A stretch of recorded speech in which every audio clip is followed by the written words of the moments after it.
Hello' everyone, কি খবৰ? নিশ্চয় সকলোৱে ভাল চাগে। তোমালোকে ৰানিং কৰি আছেনে? তোমালোকে ৰানিংটো কৰি থাকিবা। আজি মোৰ ভিডিঅ'টো অকণমান দীঘল হ'ব, প্ৰায় 2-3 মিনিটমানৰ ভিডিঅ'টো হ'ব। নিশ্চয় ভিডিঅ'টো আপোনালোকে শেষলৈকে চাব বুলি মই অনুৰোধ জনাওঁ।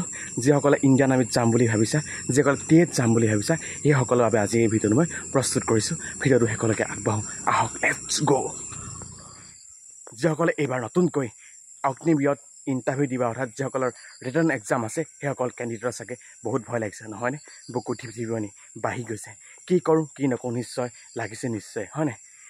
নেক্সট উইকত তোমালোকৰ যি ৰিটাৰ্ণ এক্সামৰ এডমিট কাৰ্ড মুকলি কৰিব। তোমালোকৰ 30 জুনৰ পৰা যি অগ্নিবীৰ ৰিটাৰ্ণ এক্সাম আছে, গতিকে তোমালোকে প্ৰেক্টিচ লাগাতাৰ কৰি থাকা। তোমালোকে কমচে কম আধা ঘণ্টা হ'লেও 1 ঘণ্টা হ'লেও তোমালোকে ফিজিকেলত লাগা, আৰু বাকী সময়খিনি 24 ঘণ্টাৰ 1 ঘণ্টা মাত্ৰ দিয়া তোমালোকে ফিজিকেলত। বাকীখিনি তোমালোকে ৰিটাৰ্ণৰ বাবে চেষ্টা কৰা, যত্ন কৰা, কাৰণ ৰিটাৰ্ণত কাট অফ বহুত যাব পাৰে।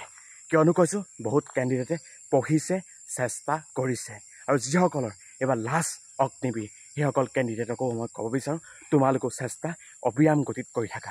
তোমালোকে ফিজিকেলটোতো গুৰুত্ব দিবাই 1 ঘণ্টা, তাৰ লগতে তোমালোকে গুৰুত্ব দিবা ৰিটাৰ্ণ এক্সামত, কাৰণ ৰিটাৰ্ণ তোমালোকে ভালদৰে পাছ কৰিব লাগিব, ভাল এটা মাৰ্কছ পাব লাগিব। তোমালোকক ইতিমধ্যে মই কৈছোঁৱেই চিলেবাছত কি কি আহে, কি কি নাহে, নিশ্চয় তোমালোকক মই অৱগত কৰিছোঁ। তথাপিতো তোমালোকক মই আকৌ এবাৰ কৈ দিছোঁ, GSৰ যি আহিব 15টা কুৱেশ্যন, আৰু GKত আহিব 15টা কুৱেশ্যন, মেথামেটিক্সত আহিব 15টা কুৱেশ্যন, আৰু তোমালোকৰ ৰিজনিঙত আহিব 5টা কুৱেশ্যন। প্ৰত্যেকটো কুৱেশ্যন 2 নম্বৰকৈ থাকিব, 50টা কুৱেশ্যন তোমালোকৰ আহিব। টোটেল কুৱেশ্যন 50টা, আৰু তোমালোকৰ মাৰ্কছ থাকিব 100 মাৰ্কছ।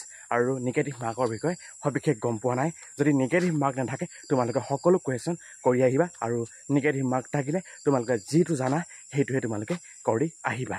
এতিয়া তোমালোকক মই ক'ব বিচাৰোঁ, তোমালোকে ফিজিকেলৰ কথা। ফিজিকেলত তোমালোকে গুৰুত্ব দিব লাগিব, কাৰণ তোমালোকক যে মই কৈছোঁ 24 ঘণ্টাৰ 1 ঘণ্টা তোমালোকে ফিজিকেলত দিব লাগিব। কাৰণ তোমালোকে ৰিটেন কোৱালিফাই কৰিলা, তাৰপিছত তোমালোকৰ ফিজিকেল হ'ব। ফিজিকেলত তোমালোকে এটা ভাল মাৰ্কছ পাব লাগিব। যিসকলে এক্সেলেণ্ট মাৰিবা 100 মাৰ্কছ পাব, যিসকলে বিম মাৰিবা 10টাত, তেওঁলোকে 100 মাৰ্কছ পাবলৈ সক্ষম হ'ব।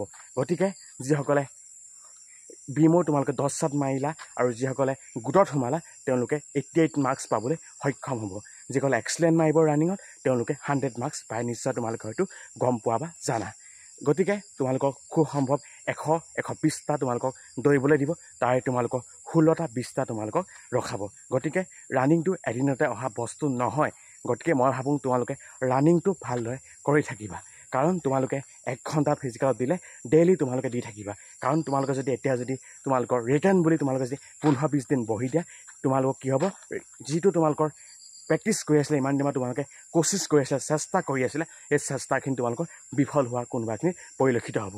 কাৰণ তোমালোকে যিটো ৰানিং কৰি আছা, ৰানিং ক্লিয়াৰলি কৰি থাকা, তোমালোকে ৰৈ নিদিবা। কাৰণ তোমালোকৰ এদিন তোমালোকে ৰেষ্ট দিব পৰা, যিদিনাখনি তোমালোকৰ ৰিটাৰ্ণ এক্সাম আছে। তোমালোকৰ ৰিটাৰ্ণ এক্সামৰ বাবে ইমান ভয় খাব নালাগে, কাৰণ তোমালোকৰ প্ৰথম কথা, তোমালোকৰ 10 ষ্টেণ্ডাৰ্ড যিখন মেথামেটিক্স, এইখনৰ পৰা তোমালোকে চাই যাবা, সকলো কুৱেশ্যন তাৰ পৰা কমন আহিব।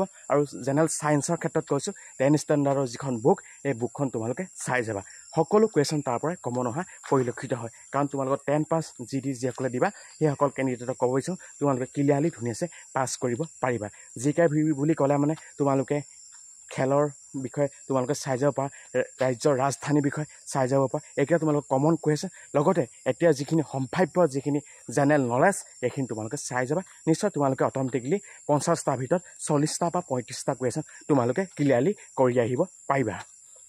তাৰপিছত তোমালোকক মই ক'বলৈ লৈছোঁ ফিজিকেলৰ ক্ষেত্ৰত। তোমালোকক এটা কথা মই ক'ব বিচাৰোঁ যে তোমালোকৰ 100টা তোমালোককতো ৰানিং কৰাবই, তাৰে তোমালোকৰ যিটো আগত যায়, তাৰ পৰা তোমালোকৰ 16-20টা তোমালোকৰ অগ্নিবীৰত ৰখোৱা হয়তো পৰিলক্ষিত হৈছে। গতিকে মই ভাবিছোঁ তোমালোক গ্ৰুপত যাবলৈ চেষ্টা কৰিবা। গ্ৰুপত গৈ থাকিলে তোমালোকক প্ৰায় সংখ্যক 15-20টাতকৈ অধিক কেণ্ডিডেট ৰখোৱা আমি হয়তো পৰিলক্ষিত হৈছোঁ। আৰু এটা মই কথা ক'ব বিচাৰোঁ, তোমালোকক টাইমিং দিয়ে 5 মিনিট 45 ছেকেণ্ড। তোমালোকে নাই কমেও 5 মিনিট 20 ছেকেণ্ডমানত তোমালোকে ৰানিংটো ক্লিয়াৰ কৰিবলৈ চেষ্টা কৰিবা।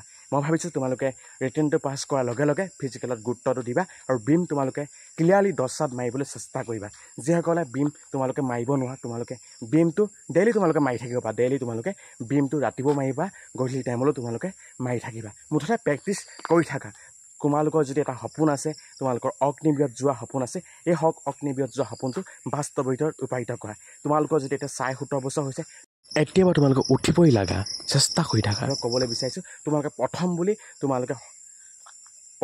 তোমালোকে এনেই দিওঁ এইবাৰলৈ বুলি তোমালোকে নাভাবিবা ভালদৰে ট্ৰাই কৰিম বুলি তোমালোকে বহুত কেণ্ডিডেটে ভাবি থাকে মই ক'ব বিচাৰোঁ যে তোমালোকৰ প্ৰথম বুলি তোমালোকে এই সুযোগটো তোমালোকে নেহেৰুৱাবা কাৰণ পাছৰ পৰা কি হয় কম্পিটিশ্যন দিনক দিনে হাই হৈ গৈছে নিশ্চয় তোমালোকে হয়তো গম পোৱাই এতিয়া সময় থাকোঁতে চেষ্টা কৰা যিসকলৰ এইবাৰ লাষ্ট অগ্নিবীৰ জীৱনৰ শেষ সুযোগ বুলি চেষ্টা কৰা কষ্ট কৰা এইখিনি সময় তোমালোকৰ কষ্ট কৰা সময় এই কষ্টৰ ফলখিনি বাস্তৱত ৰূপায়িত কৰা আমি এযোৰ পোচাক পিন্ধি বুলি ভাবিছা সেইসকল কেণ্ডিডেটক মই